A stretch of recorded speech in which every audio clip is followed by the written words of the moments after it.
Hello and welcome to my video discussion. Today, I'm going to focus on the inverted pyramid structure of news writing. Inverted pyramid structure in news writing has already been tested by so many writers, of course, when it comes to journalism, because it can not just help the writers itself, but can also help the editors and specifically the readers. So, in order for us to find out why, we are going to um, have this particular one objective, which is we are going to define the inverted pyramid and what its purpose. Now, inverted pyramid is actually a structure or an outlining technique when writing a news story, specifically straight news or hard news.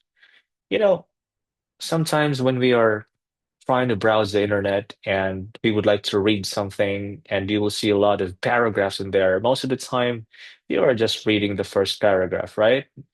When we are writing a research title, they say the research title should already reflect what will be the content of the research itself.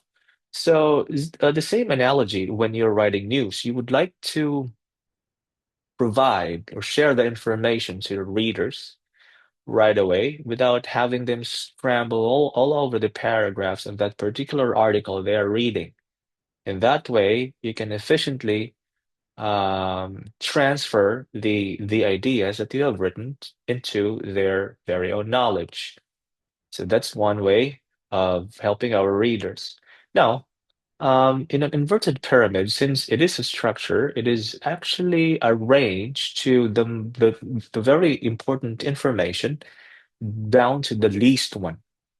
So if we're going to look at this particular um, visual information, it says inverted because the analogy here, oh, sorry, the logic is that the wider the wider part of the pyramid is where the most important or crucial information there are, and the narrower the body of the pyramid is, or the least important information that the writer is going to share.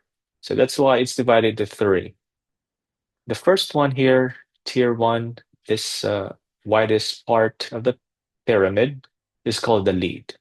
It means this is the richest information that you could share or that you could write, or as a reader that we could read, in a certain article. It is where we are going to find out the information that we are really looking for. As you can see here, it already answers the who, the what, the when, the where, the why, and how. So most probably, if I'm just going to read the first paragraph, because basically lead is always the very first set of words that you're going to read in an article, I can already know the news itself without even having finishing the story itself, right? So that's why it's called the lead. It's leading the information. That's tier one, the crucial facts. Now, we go down to the middle, important details. It says important not because it's just part of the story, but it actually supports the ideas in our lead. So it's like when you're writing a paragraph, you have the topic sentence. If you have the topic sentence, that's not enough. It's still going to be lacking in terms of idea that you are going to share.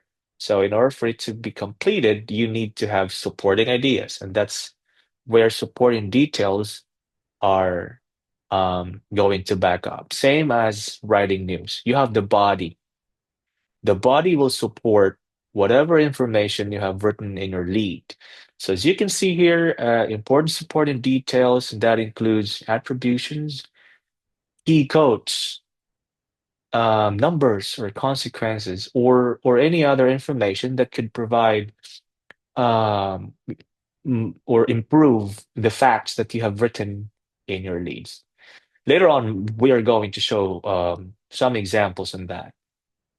Now, next, the tier three background. See, it's narrowed down already. Background, um, I can't say it's not important. It's also important because it gives us additional background. However, it can be cut. I mean, if we remove this, we still have the news up here. The content of our news or our angle will not be changed without even without this. So that's why it's, see, it's in the bottom. So where was it? Sorry. So the background can contain the context, the chronology, or any other related information of what happened before this particular news story we are sharing right now happened. Um, it can also add depth when it comes to sharing information. So those are the three tiers. Now, it's just a quick example here. This one, our headline: Tropical Storm Mifa makes landfall in Vietnam. Heavy rains persists in the Philippines. So just by reading it, we already know. Probably we can already assume what's the content of the news. Now, I'm so very busy. I would like to know the news right away. Oh, I am going to read the lead.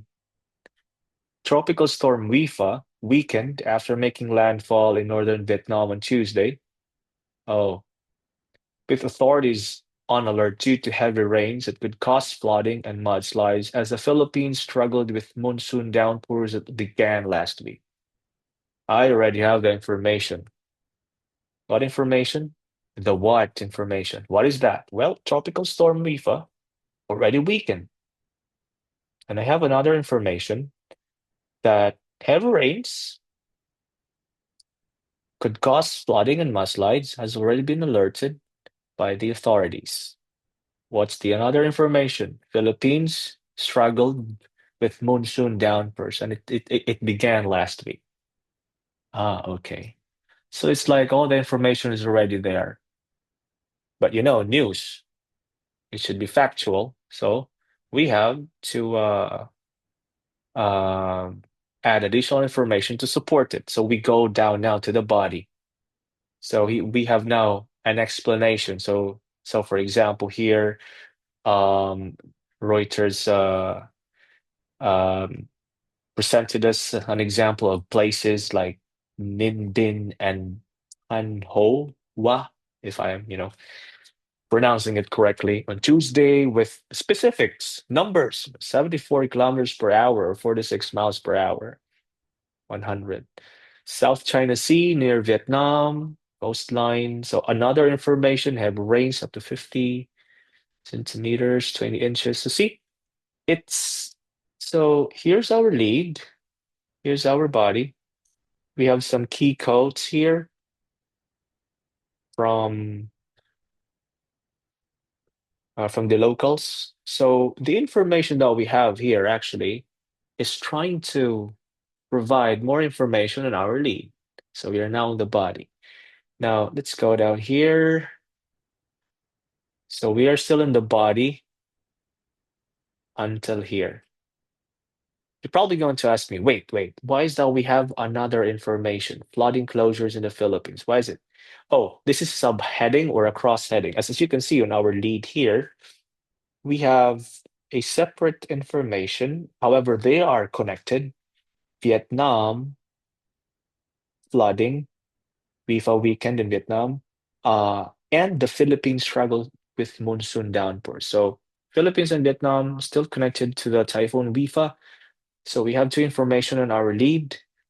That's why we have a subheading in order for us to provide more information, the body, for our information here in our lead about the Philippines. So it's still the same, basically. Now, what will be our background? Oh, of course, the last paragraph. On Sunday, Bifa then at full typhoon strength barreled across Hong Kong. So see, this is the information that what happened before Typhoon Wifa weakened. Oh, I know. Typhoon Wifa got its full strength and barreled across Hong Kong and southern China and passed more than 3 hours, the maximum wind gust, blah, blah, blah. If we remove this background, my news story is still intact. I still have the information that Typhoon Wifa weakened. So that's how convenient um, inverted pyramid is. So yeah, what's my take on this? Am I going to there you go. What's my take on this?